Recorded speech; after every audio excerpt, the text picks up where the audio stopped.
O século passado deixou grandes cicatrizes na nossa história. Nele, experienciamos coisas impressionantes que a humanidade é capaz. E também experienciamos a barbárie e as esperanças e desilusões de um tempo. Faz aproximadamente 30 anos que caiu o maior representativo simbólico desse cenário, o Muro de Berlim. A divisão terrena entre as duas grandes narrativas que sobreviveram à Segunda Guerra Mundial. E, ainda hoje, não superamos os debates que se desenrolam nesse passado recente e incorremos em erros e repetições. Nos seduzimos por discursos perigosos e idealizações. Competimos pela razão individual com a mesma paixão que nações procuraram um dia estabelecer suas narrativas. Recentemente, paranoias e discursos que pareciam ter desaparecido retomaram sua força. Muitas vezes, até mais força do que os próprios debates do nosso tempo. E o novo vilão parece ter nome, mas não tem rosto. E esse termo mal utilizado e fantasmagórico é ideologia.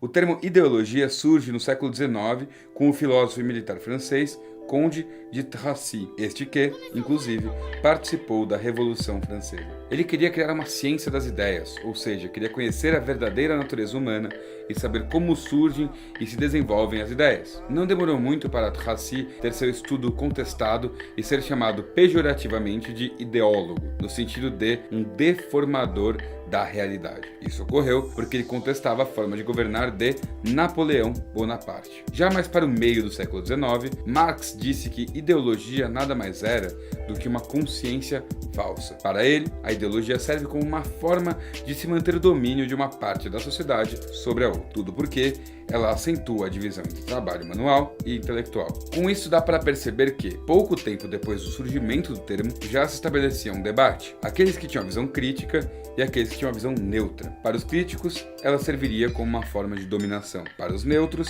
nada mais é do que uma visão de mundo. Para os críticos, as relações de dominação através do uso da ideologia podem ocorrer entre as classes sociais, as etnias, os gêneros, as nacionalidades e etc. A manipulação da realidade pode também estar presente, mas não necessariamente. No intuito de facilitar o entendimento desse conceito tão debatido no mundo acadêmico, nós vamos tratar a ideologia como um conjunto de ideias pré-concebidas. Estas que são usadas de ferramenta para interpretar a realidade política e social à nossa volta. Basicamente, quando olhamos o mundo em que vivemos, julgamos o que é certo ou errado a partir de conceitos e preconceitos que acreditamos ser corretos. No decorrer da história, foram formadas ideologias fechadas, mais ou menos como um receituário, um conjunto de regras para olhar e interpretar o todo. Para exemplificar, podemos pegar o nazismo, o fascismo, o socialismo, o comunismo, o liberalismo econômico e entre outros. A gente vai ficar aqui nos mais famosos. Mas a ideologia não precisa ser tão fechada assim. Não precisa ter regras e preconceitos tão bem estabelecidos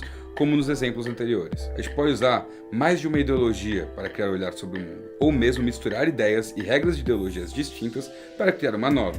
Vamos pegar um exemplo aqui para deixar a coisa um pouquinho mais clara. Você pode acreditar, por exemplo, que o Estado deve controlar todos os meios de produção, que é uma das ideias principais da ideologia socialista. Mas, ao mesmo tempo, acreditar que faz parte de um povo racialmente superior e também acreditar na estratificação econômica da sociedade, o que foge do conceito socialista e te coloca mais ou menos dentro do espectro da ideologia nazista. Entendeu? No entanto, é importante deixar claro que o conceito de ideologia está associado a um sistema de poder. São conjuntos de ideias que afetam a forma como a sociedade está organizada e a forma pela qual os governos se orientam. Então aqui uma diferença. Se você acreditar na ideia de que 2 banhos por dia vão melhorar sua higiene pessoal, isso não é ideológico, é filosófico ou biológico. Mas, se você acreditar que 2 banhos por dia podem ajudar a acabar com a água limpa do planeta e nos aproximar de um caos social, aí você está sendo ideológico. Ou seja, é preciso separar o que é ideológico do que é filosófico ou do que são as ciências naturais. A ideologia implica em crenças que afetam a organização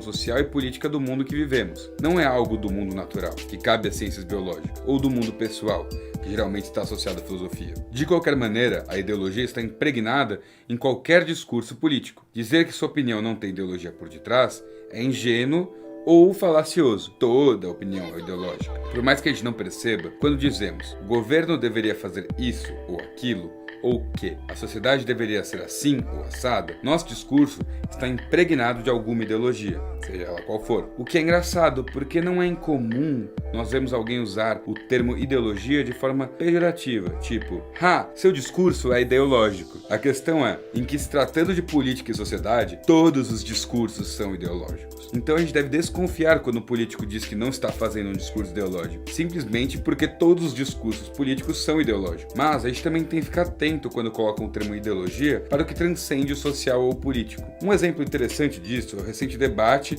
sobre a tal ideologia de gênero. Você pode ser contra a ideia de que uma criança aprenda na escola, por exemplo, que existam pessoas do sexo feminino ou masculino e que não se identificam com o gênero dito biológico, o que é esperado pela sociedade. Mas a gente tem que se atentar aos conceitos. O sexo biológico e o gênero são duas coisas cientificamente diferentes. Chamar de ideologia de gênero é a partir do pressuposto de que a diferenciação científica é apenas uma ideia abstrata e que podemos mudar de gênero, como se isso fosse uma mudança de opinião, ou, para usar o chavão, fruto de uma doutrinação. Neste caso, vemos a ideologia da sociedade familiar nuclear, tratando como ideologia um conjunto formal de ideias e reflexões referentes a escolas de pensamento e debates de ordem biológica. Portanto, o correto seria os defensores do não ensino de questões referentes ao gênero nas escolas dizerem que são contra os debates vinculados a gênero e identidade nas escolas. Mas usar de forma pejorativa o termo ideologia não faz muito sentido,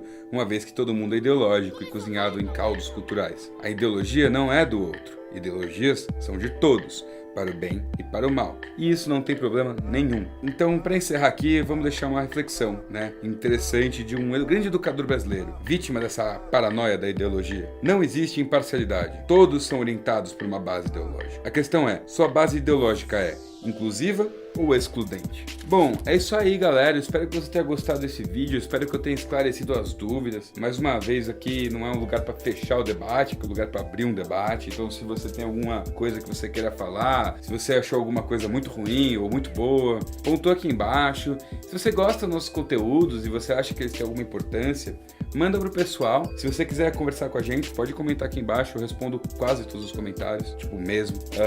A gente tem também aí um financiamento coletivo no apoia.se/canalrevisão. E é isso aí, galera. Espero que vocês gostem do nosso conteúdo. Espero que vocês curtam aí o que a gente tá fazendo. E é nóis, mano. Falou!